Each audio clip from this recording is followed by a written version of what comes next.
Ahora, con el procurador anticorrupción Cristian Salas, con quien vamos a conversar. En verdad hay demasiados temas, así que vamos a tratar de priorizar los más importantes. Procurador, buenas noches, gracias por estar aquí en el programa. Buenas noches, gracias por la invitación. Bien, este año ha sido como el destape de muchos casos de corrupción en diferentes partes del país. Vamos a hablar un poquito de Ancash, también del tema del Callao que salió recientemente, pero la sensación y de hecho la preocupación desde el Congreso, que la ha manifestado el congresista Mesías Guevara y hoy día el ministro Urresti, es que algo está pasando, algo pasa que está impidiendo que el Congreso haga su trabajo de investigación, el Poder Judicial no envía la información que corresponde, el ministro Urresti se queja de que la Fiscalía no envía la información necesaria para que ellos hagan el trabajo de búsqueda de estas personas para las cuales se ha pedido prisión preventiva. Desde la Procuraduría, ¿cómo están viendo el desarrollo de los procesos una vez que ustedes ya presentan los argumentos y el sustento de las personas que están involucradas en estos casos? Bueno, este año lo comenzamos desde enero ya con un plan de intervención de casos de corrupción a nivel nacional. O sea, el diagnóstico de la problemática de los casos de corrupción a nivel nacional y su magnitud nosotros ya la conocíamos desde hace 2 años aproximadamente. Y hemos venido con nuestras sedes en provincias litigando los casos, haciendo las denuncias. El mismo caso de Ancash, que data del 2011, fue 3 veces archivado. Y sí. fue nuestro procurador anticorrupción en la sede de Chimbote quien, gracias a su actividad, a sus impugnaciones, mantuvo vivo el caso, hasta que obviamente ya se conoció más de manera mediática, pública, y el caso vino a Lima. Así es. ¿No? Entonces, o sea, el diagnóstico de la problemática de corrupción nacional ya la Procuraduría lo tenía. Lo que estamos viendo ahora es que, claro, el impacto mediático de estos casos que involucran a las autoridades más altas de los gobiernos regionales, que son los presidentes regionales, ha generado toda una ola positiva, entiendo yo, de atención a los casos en provincia y salir de lo cotidiano que eran los casos de Lima. Y una de las grandes conclusiones que hemos apreciado es que los grandes casos de corrupción realmente están en provincia. O sea, los montos en licitaciones públicas, en negociados, en actos de colusión, son millonarios realmente, en su gran parte por los fondos provenientes del canon minero. Pero bueno, en relación a cómo se vienen afrontando desde las entidades o autoridades llamadas a llevar adelante las investigaciones o procesos judiciales, llámese Fiscalía, Poder Judicial, hay que partir de una premisa. La corrupción, el crimen organizado, ha avanzado tanto, lamentablemente se le ha permitido avanzar tanto, y utiliza mecanismos sofisticados para cometer los actos de corrupción y mantener vivas sus redes. En tanto el Estado y las instituciones llamadas a luchar contra la corrupción y contra el crimen organizado no cuente con una legislación adecuada, con un presupuesto adecuado, con operadores capacitados, especializados, vamos a tener lo que estamos viendo. Es decir, vamos a ver o al mismo policía o al mismo procurador, como ha ocurrido en mi caso en varias ocasiones, quejarnos de o falta de atención al caso o algunas diligencias que no son pertinentes o alguna demora en los actos de investigación o algunos otros incidentes de parte de los encargados de llevar adelante estos casos, que son inicialmente la Fiscalía y posteriormente ya el Poder Judicial. Hay que comprender lo dicho por el ministro del Interior. O sea, la policía tiene un objetivo en este caso que es puntual, en el caso de la Centralita, encontrar y cumplir, hacer efectiva la orden judicial de prisión preventiva contra los involucrados. Lo mismo ocurre en el caso Orellana, por lavado de activos, lo mismo. Pero si la policía no tiene información acerca de los procesados, de cómo ubicarlos, información que de pronto está en la carpeta fiscal o en el expediente judicial, muy poco pueden hacer. Entonces, claro, también... incluso en el caso de Ancash, cuando se pide la captura de Álvarez y de los otros 20 implicados, en la policía no sabían qué hacer porque no tenían la información para ir tras ellos. Entonces, voy a otro caso, el caso de Benedicto Jiménez, el momento en el cual se declara que salga de la prisión preventiva. Inicialmente el foco está puesto en la jueza y después se aclara un tema que es interesante, que si uno mira el video de nuevo, le pide a la fiscal, le dice abiertamente: usted no me está argumentando las razones por las cuales yo tengo que mantener al señor Benedicto Jiménez en prisión preventiva. y le vuelve a decir lo mismo, y es como que la fiscal no tiene los argumentos. Y claro, uno se pregunta ahí, ¿es ineficiencia, está amenazada, o hay una opción paralela que es que hay un nivel ya también de involucramiento de la Fiscalía, el Ministerio Público, el Poder Judicial dentro de esta mafia? Ahora, pueden ser todos a la vez.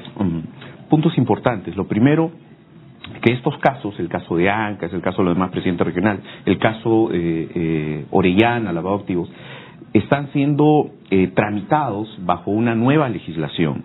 Una legislación en la que se exige que sean las partes las que le den los fundamentos para que el juez decida. Si las partes no argumentan bien en audiencia, no oralizan bien sus pretensiones o impugnaciones, el juez no tiene herramientas para fundamentar su decisión. En este caso, apreciamos eso no solo en esta audiencia del señor Benedicto Jiménez, sino también en la audiencia de apelación de prisiones preventivas de algunos procesados en el caso de la Centralita, que finalmente, ante una mala sustentación que desarrolló el fiscal, la sala no tuvo más elementos que revocar la prisión preventiva y dejarlos libres. ¿Eso pasó también en el caso Movadef o ahí es diferente? No, es otra legislación. Es un tema diferente. Sí. ¿Y eso se aplica también para el caso de César Álvarez y de los demás presidentes regionales? Sí, okay. Sí, porque es con el nuevo Código Procesal Penal. Entonces estamos hablando que el problema está en el Ministerio Público. Por eso decíamos, o sea, necesitamos a operadores bien capacitados, especializados. Un fiscal que ha trabajado toda su carrera, que ha sido formado incluso con el antiguo código, es muy difícil que se adapte rápidamente a este nuevo Código Procesal Penal, que de pasar del análisis de expedientes y trabajar con puros escritos a que sustente esos argumentos en audiencias, es una labor muy complicada. Entonces necesitamos primero capacitación, siempre desde el punto de vista de la buena fe, ¿no es cierto? Claro. Ahora, pasando al otro punto de vista, que es, si pensamos de mala fe, ¿es posible que haya cierto grado de complicidad, de colusión que se busque entorpecer? Bueno, seguramente, es una posibilidad, pero si aparecen datos al respecto, obviamente, para eso está la Procuraduría Anticorrupción en estas investigaciones, claro, para denunciarlos, para accionar legalmente. Y en estos casos que usted ha mencionado, ¿no han encontrado indicios de complicidad? Lo que hemos denunciado en el caso puntual de la Centralita es desde abril del 2014, que en los hechos de corrupción vinculados al gobierno regional de Ancas hubo participación, presunta participación de funcionarios, autoridades de la Administración de Justicia, fiscales, policías, jueces, y nosotros lo denunciamos en su momento. Hemos hecho el pedido de ampliación a efecto de que se incorpore en el proceso al decano del Santa, que era el doctor Dante Farro Murillo, incluso, a quien actualmente ya se le viene investigando. Últimamente salió un audio donde supuestamente se escuchaba a un asesor del presidente regional de Ancas hacerle algunas indicaciones a un policía que intervino en una diligencia de registro de una camioneta donde iba justamente este funcionario, dándole instrucciones a efectos de perjudicar a los fiscales que habían intervenido en esa diligencia. Estamos hablando del fiscal Luis Checa y otros fiscales más. Entonces, esto evidenciaría, a partir de ese dato concreto, que habría cierta complicidad de el órgano de control interno, que era el encargado de investigar la función de estos fiscales, a efectos de blindar o tener un grado de complicidad con los funcionarios del gobierno regional. Entonces nosotros ya solicitamos al fiscal supraprovincial, que conoció este dato, que remita copias de esto a Control Interno y al Consejo Nacional de Magistratura y al Congreso de la República, porque recordemos que en ese entonces la jefatura del órgano de control interno estaba a cargo del fiscal Carlos Ramos Heredia, y estas instancias son las encargadas de investigar. A eso iba a ir. En los medios de comunicación se ha publicado información sobre los casos puntuales y lo que ha pasado a nivel regional, local, pero también luego han comenzado a salir informes que generan ciertas dudas sobre la capacidad o complicidad del ex fiscal de la Nación y del actual. En el caso del actual, que es el señor Carlos Ramos Heredia, el periodista Daniel Llovera de Tele 16 publicó cómo Carlos Ramos Heredia había tenido mucha celeridad para sancionar a fiscales que estaban investigando correctamente, por decirlo de alguna manera, al presidente regional César Álvarez, y cómo se había demorado mucho en las denuncias que había contra aquellos que estaban protegiéndolo. En ese caso, ¿la Procuraduría cumple algún rol? O sea, ¿puede tomar acción denunciando al fiscal Carlos Ramos Heredia? ¿O requiere más sustento, más argumentos para poder hacerlo? No, bueno, en el caso de el procedimiento administrativo que terminó con la destitución de los fiscales que, por ejemplo, intervinieron en el allanamiento del local de la Centralita, esta investigación ya se está desarrollando en el Consejo Nacional de Magistratura. Ya sigue su curso allí. Incluso hay una denuncia constitucional en el Congreso de la República. Son las instancias llamadas ahí. Ya está esta investigación. ¿Pero eso incluye a Peláez y a Ramos Heredia? O... Sí, claro. ¿A los dos? Claro, porque uno era jefe de control interno y el otro fiscal de la Nación.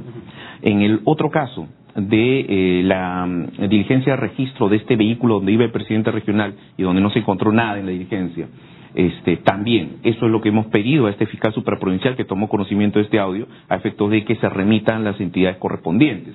O sea, lo que no pueden quedar aquí a modo de cabos sueltos son esos hechos. O sea, hay que, si se encuentran irregularidades, denunciarlas o solicitar que se investigue. Eso es lo que hemos hecho. Ahora, para entender y cerrar el tema, ¿cómo sigue el proceso? ¿El Consejo Nacional de la Magistratura puede optar por sancionar o por emitir una opinión diciendo que hay indicios, pero como que faltan pruebas y que eso pase al Poder Judicial? No, el Consejo Nacional de Magistratura, según la Constitución, según ley, es el encargado de determinar las sanciones que le corresponden a un magistrado, tales como la destitución, por ejemplo, la suspensión del cargo. Eso le corresponde al Consejo.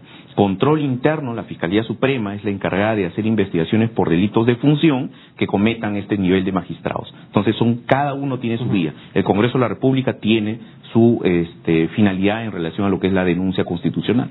¿Y ustedes van a ser llamados al Consejo Nacional de la Magistratura para sustentar los casos? ¿O No, llamados? No, eso inicia de oficio. Con... Así es, eso inicia de oficio y ya ellos se encargan de desarrollar las investigaciones. Bueno, hemos visto el caso Ancash, entonces creo que ahí hay que esperar que el Ministerio Público siga avanzando en su trabajo.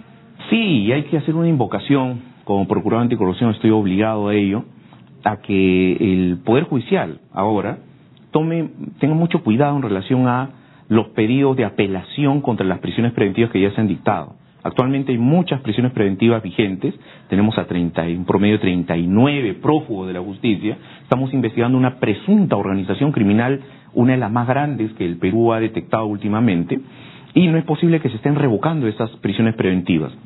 Hace unos días se revocó la prisión preventiva del señor Florencio Román, el vicepresidente del gobierno regional, y se le cambió por detención domiciliaria. Hoy hemos tomado conocimiento que este señor, acompañado de unos abogados, ha intentado ingresar a la sede del gobierno regional para tomar posesión ahí, pese a que ya no tiene el cargo, tratando de fijar su domicilio en ese lugar. ¿Por qué? ¿Cuál es el interés? ¿Por qué este señor quiere ingresar a la sede administrativa del gobierno regional? ¿Ocultar pruebas? ¿Desaparecer documentos? ¿Presionar empleados? O sea, hay que tener claro que estamos investigando una organización criminal y no podemos dar esta ventaja. ¿Sí pudo entrar o no? Entró y la policía felizmente lo ha retirado. Pero el fiscal, al tomar conocimiento de esto, inmediatamente lo que tiene que pedir es que se revoque esa detención domiciliaria y que le den una prisión preventiva. Es lo que hay que hacer inmediatamente. Ahora, eso que está diciendo es muy importante, pero retomo el punto que planteó usted hace un momento sobre la nueva ley. ¿El Poder Judicial está aceptando estos pedidos de revocatoria ante la falta de pruebas o porque el Poder Judicial no está leyendo adecuadamente los casos? Los elementos de convicción están en la carpeta. Lo que necesitamos es un fiscal que conozca el caso y que sustente correctamente. Pero eso, ¿es un problema de la Fiscalía en el sustento o que...? Es un problema de sustento, en audiencia. O sea, tenemos un problema serio en la Fiscalía. Sí. Necesitamos un mayor equipo de fiscales dedicados a este caso de exclusividad. Necesitamos que estén preparados y que conozcan el caso. Este caso es enorme. Entonces, estamos hablando que el Ministerio Público en este momento no está preparado para enfrentar lo que está pasando en el país. Si no ponemos atención y no mejoramos ciertas capacidades, repotenciamos fiscalías, los dotamos de mayor tecnología, es posible que perdamos esta guerra, ¿no? ¿De quién depende eso? De diversas entidades, desde lo que es Procuraduría, Policía, Ministerio Público, Poder Judicial. ¿De quién depende el fortalecimiento del Ministerio Público? De las cabezas. O sea, así es. En ese momento de Carlos Ramos Heredia. Sí, claro. ¿Y requiere más presupuesto? ¿El presupuesto que tiene le alcanzaría para reformar la institución? En el caso del Ministerio Público ellos manejan sus cifras, ¿no? O sea, yo no podría lanzar esa data, ¿no? Ya, entonces una pregunta que habría que hacerle al fiscal de la Nación es ¿qué proceso de reforma interna se está llevando a cabo para para afrontar este contexto, ¿no? Claro, la nueva ley y la nueva realidad del Legislativamente se han hecho esfuerzos importantes. El Congreso de la República ha aprobado una nueva ley de crimen organizado, con plazos razonables, con medidas restrictivas importantes, actos de búsqueda de pruebas más viables. Entonces, creo que legislativamente se va avanzando. El mismo nuevo Código Procesal Penal, en comparación al antiguo Código, es una mejor herramienta legislativa para el procedimiento. ¿Qué nos falta? Mejorar la operatividad. Eso nos falta. En el tema Orellana, ha habido una desaparición de los libros de ingresos y salidas de la oficina principal de Orellana. Y algún, bueno, según se ha informado en los medios, y aparentemente algún colaborador ha señalado, oye, está la cámara de vigilancia, enterémonos de quiénes entraban y salían de esa oficina. ¿Eso forma parte de las pruebas? ¿Es cierto el tema de la desaparición del libro de ingresos y salidas? O sea, ese dato debe ser parte de la investigación por lavado de activos, donde yo no participo. Yo, en el caso Orellana, lo que he hecho es una denuncia ante la Fiscalía de la Nación a efectos que se indague la existencia de una presunta red de corrupción que esa banda criminal dedicada a lavar activos habría utilizado para lograr sus objetivos. O sea, el tema del lavado activo de los testaferros y demás es una investigación totalmente ajena a mi despacho. Ok, cerramos con el último tema que se ha conocido. El tema, bueno, el señor Félix Moreno, el presidente regional del Callao, en realidad tiene en el tiempo acumulado varias denuncias. El domingo se conoció una de ellas en el programa Cuarto Poder. La Procuraduría ya presentó las pruebas. Cuéntenos un poquito de los casos y la situación en la cual se encuentra. Sí, bueno, el señor Félix Moreno, como presidente regional, tiene 2 investigaciones preliminares, básicamente referidas a lo que son presunta venta irregular de terrenos. En un primer caso, estamos hablando de un terreno que estaba destinado a fines sociales, que fue vendido aparentemente por el gobierno regional sin tener la autorización para ello. Es un primer caso. Otro segundo caso está referido al Fondo Oquendo, que habría sido vendido también, pero a un precio subvaluado. O sea, siendo su valor real de un aproximado de 12 millones, se vendió a un promedio de 4 millones. Entonces, hay otra investigación al respecto. Y como durante su gestión como alcalde provincial del Callao, el señor Félix Moreno tiene otras 2 investigaciones, una ya formalizada y otra en fase preliminar. La formalizada está referida al caso de Corpac, donde se hizo un convenio para la construcción de una sede institucional de Corpac y finalmente se entregó el 70% del valor de la obra a una empresa denominada Finver, a efecto que haga la ejecución de la obra, pero transcurrido el tiempo, 2011 estamos hablando, a la fecha, no se ha avanzado gran parte y la obra está ahí a medio construir y abandonada. ¿Y el municipio hizo algún esfuerzo en ese momento por verificar o ha denunciado a la empresa o algo por el estilo? No, las denuncias provienen en el caso de Corpac, proviene de la Procuraduría del Ministerio de Transportes y Comunicaciones y en los demás casos son denuncias ciudadanas. Y en este caso en particular, por ejemplo, mejor, ¿cómo le ponemos celeridad a que estas personas, que todos los indicios muestran que hay irregularidades por lo menos, que los procesos se agilicen? Ya sé que un tema es el que hemos conversado hace un momento, el del Ministerio Público, ¿no? Pero ¿hay otro tema, hay alguna otra cosa que esté fallando o es básicamente ahí donde está el foco? Bueno, lo que pasa es que la dirección de la investigación penal es exclusiva del fiscal.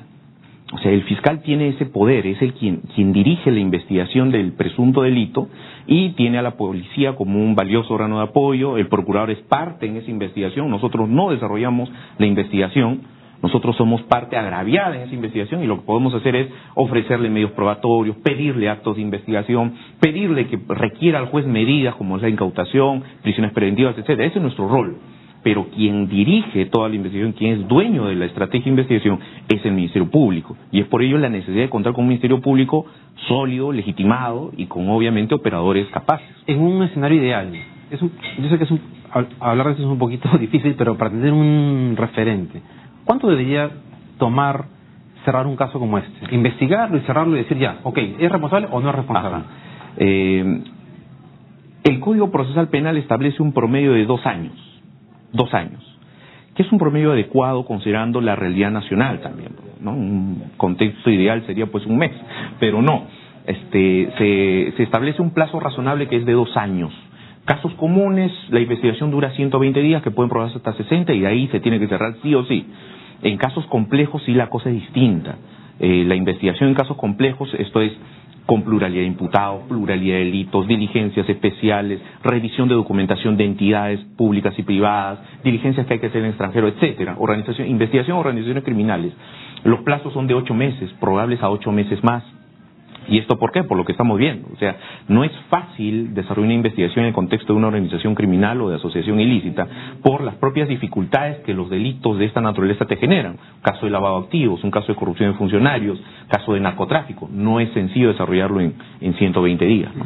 Ok, pero igual digamos que hay una demora y como usted ha dicho, entonces el tema fundamental es conseguir una reforma en el Ministerio Público para lograr acelerar y hacer más eficientes estos procesos de... más eficiente la investigación, efectivamente. Sí, bien, señor Salas, muchas gracias por haber estado acá. Vamos a intentar conversar con